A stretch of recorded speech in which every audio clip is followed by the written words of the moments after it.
Laura Rick of the Paranormal and Ghost Society. I'll keep this brief. We're at the base of Job's Peak. This is an area I found 15-inch tracks, 17-inch tracks, and a 14-inch track. This says right here, Carson Upland Trail. The trail on leaving camp entered a strip of upland covered in wild sagebrush through which ran several mountain streams of much beauty. Anyways, I'm going to shut this off for now. We have almost nearly a full moon. The bottom or base of the mountain is covered in scrub brush or sagebrush, and it's very sandy. If you look, you can see it's kind of a sandy bottom trail. But then when you go about a half mile in, it turns into an alpine forest, a very thick one. A lot of deer prints, there's bear tracks, there's deer tracks, there's bunny tracks, a lot of different animals that are up in this area, including Sasquatch. Now, if you were Sasquatch and you were going to hike on in, you'd want to hike in out of curiosity. Not only that, but the fact is the wildlife is so abundant here. So what we're doing, what's on the agenda, is we're going to be hiking to an old Native American cemetery, and then from there we're going to take the trail about a mile, mile up, where it dead ends, overlook the town of Minden and Gardnerville, and try the new camera out, see how the photos come out. And then, if along the trail I just happen to find a track that's, large, I'll measure it. We'll take measurements and pictures. Maybe we'll get some Bigfoot tracks up here. Maybe we'll see something. I don't know. I found approximately 50 tracks up here in a hidden area. I'm not going to say where because we have a lot of people who steal our work.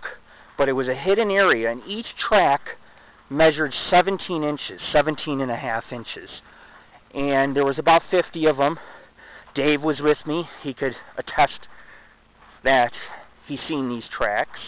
I've never been to Job's Peak at night, but I always thought it was a good Bigfoot area due to its wildlife, due to its mix of sagebrush and plant life, and of course rock formations and forest, where there's two canyons here, and both canyons are your gateway into the Sierra Nevada, which means that if it went over Job's Peak, Bigfoot could actually hide and go anywhere he wants. I mean, when you're talking 11,000 feet up, there's probably caves and some of these rock formations that are up on the sides of the mountains. We're almost in the forest. Ahead of me, you can't see it on here, but ahead of me about 150 feet ahead, I can see some alpine trees. We'll be entering into the forest soon.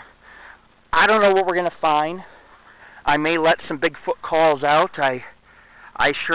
Here's the town below. You can see the little lights. It's all these little flickering lights are housing about 10,000 people that live down in the Carson Valley below us. And of course, we're more towards the Immigrant Trail, which is Route 88, the Carson, they call it the Carson, not Carson Valley, but the Carson Trail back in the day, or Immigrant Trail. And we're almost at the end of the scrub brush. You can see it's just a lot of sage. It smells very fresh out here. The moon is out. We've been getting some good compliments on our YouTube videos lately. People are pretty happy that we're willing to go off the trail, and we do. I mean, we hike, we'll climb the sides of mountains. I can see, illuminated by the mountains, you can't see it, but I can see Job's Peak. And I'm telling you, I mean, if you go straight up the mountains, you're looking at a few thousand feet elevation gain straight up the mountain. But, I do believe that Bigfoot is in this area. I mean, I can attest that those tracks that I found were the weirdest tracks I think I've ever seen during my days of hiking. They're the largest ones I've found out here so far. A lot of little animal trails. The tracks seem to be near a deer path. I'm guessing what it does is it hunts or stalks its prey, and then when it wants to have a snack, it scoops up a deer. And we've reached our first pine tree. right here, so you can see we're about to enter the forest. I will keep you posted. We will be back, and I will keep you up to date on this investigation. We'll do 1 or 2 more videos. I'll document anything I see. This is Lord Rick. Check us out at www.paranormalghostsociety.org.